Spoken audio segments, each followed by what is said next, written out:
On all 3 Antarctic trips I've been on, I've seen so many passengers thrown by the same things each time, all because expedition lines are not totally transparent until you get on board. Then the truth all comes out. It often comes as a big shock to many. I'm Gary Bembridge, and here are the 6 things I see most passengers are surprised about Antarctic cruising once they actually get on board. The first thing lines don't tell you until you're on board is that you will not do the itinerary that you have booked. This is crucially important, and there are 3 things I think you need to note. First of all, the advertised itinerary is just a suggestion. Until the ship embarks on your specific trip, they won't know where they can go because it's totally driven by the day-to-day weather and the fast-changing ice conditions. All 3 Antarctic trips I've been on did not follow the promised itinerary nor get to all the places that were listed on it. To illustrate, let me give you some examples from my most recent cruise, which was an 18-night Falklands, South Georgia and Antarctica Peninsula cruise on Silver Sea's Silver Endeavour. First of all, we didn't even start from the scheduled port. We had to embark in Punta Arenas, not Port Williams, because high winds had closed that port. We only found that out the day before. Antarctic Sound was cut because it was too icy to get there, and we missed the North Antarctic Peninsula and had to sail much further south, again due to impassable ice. Next, even if you do get to a location, poor visibility, ice, wind and sea swells often prevent planned landings or zodiac cruising from happening, though the fast-changing weather can also open surprising unplanned opportunities, as you will hear. Again, a couple of examples from my recent trip. While we did get to South Georgia, once we arrived at the planned landing site at Salisbury Plain, high winds and swell made it too dangerous to land. So we sheltered in Possession Bay further south, which actually allowed a stunning unscheduled landing there instead. When we left South Georgia for the South Shetland Islands, the weather abruptly improved, which meant instead of calling into the advertised protected bay inside Deception Island, we landed at a more exposed site called Bailey Head, which has the largest chinstrap penguin colony in Antarctica and is hardly ever possible to visit. On all 3 cruises I've been on, the return crossing of the sometimes rough Drake Passage has not happened on schedule either. On this recent trip, our time in the Antarctic Peninsula was cut by a full day to avoid high waves that were projected. Even if you think you're going with a safer option like the Silver Sea Air Bridge cruises, where instead of crossing Drake Passage, they fly you from Port Williams to King George Island in the South Shetlands, the weather and ice can impact that supposedly safer option too.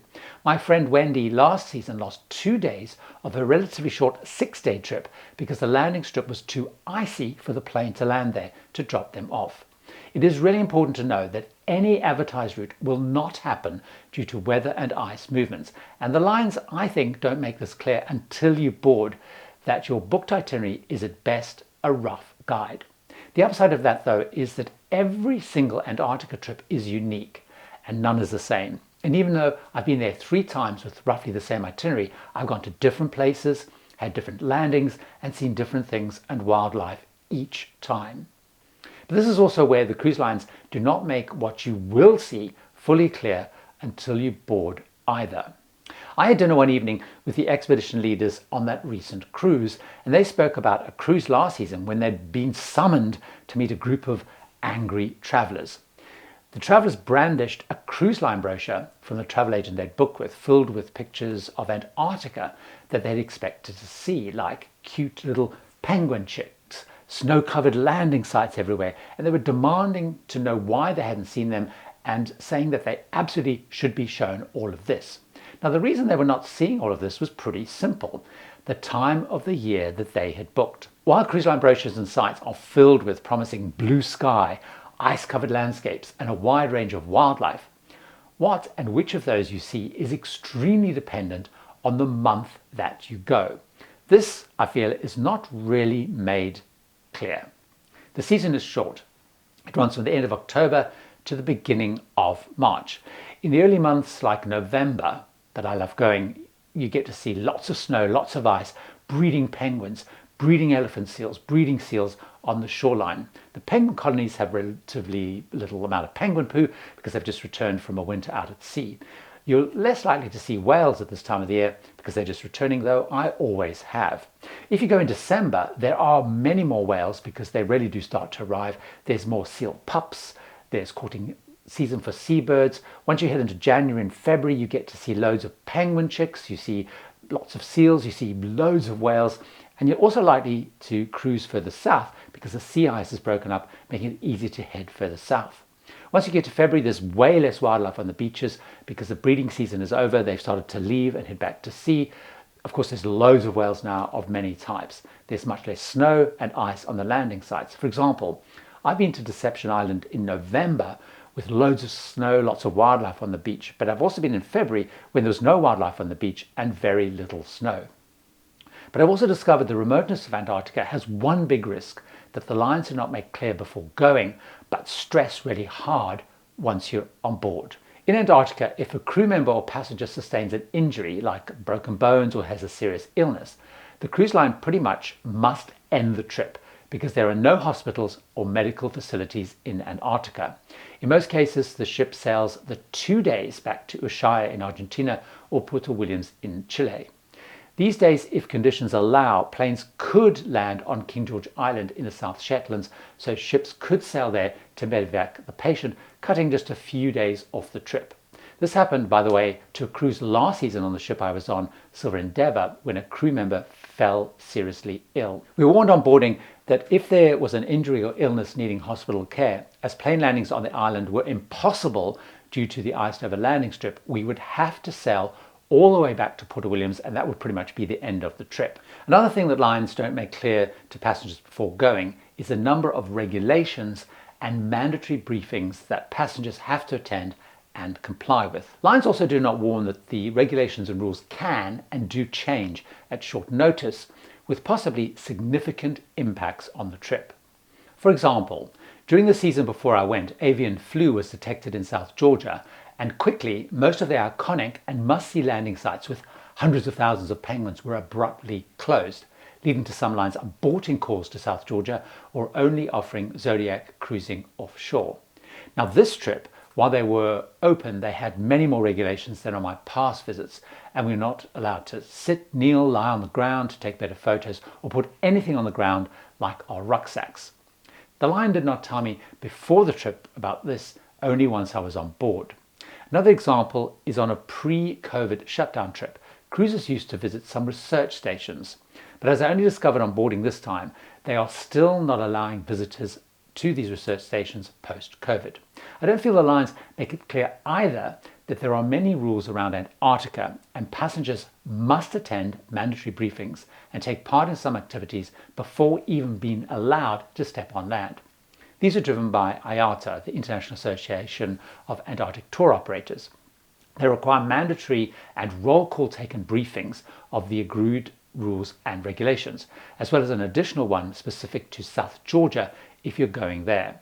The rules include things like how far you need to stay away from wildlife, not taking anything from landings such as feathers, bones or even pebbles, not taking any food out, and so on. There are many rules. There are also mandatory Zodiac safety briefings as all the off-ship trips use Zodiacs, and then there's also one for people if they're doing kayaking if the line offers us. There are also compulsory biosecurity checks. There's a massive risk in Antarctica and South Georgia of bringing bugs or seeds that could take root and overtake or disrupt the sensitive ecosystem. And these checks are done on all items of outerwear or equipment that you're taking on landings. So this includes boots, waterproof trousers, gloves, hats, net gaiters, rucksacks, tripods, walking poles, and so on to make sure they have no dirt, no seeds, or anything organic on or in them.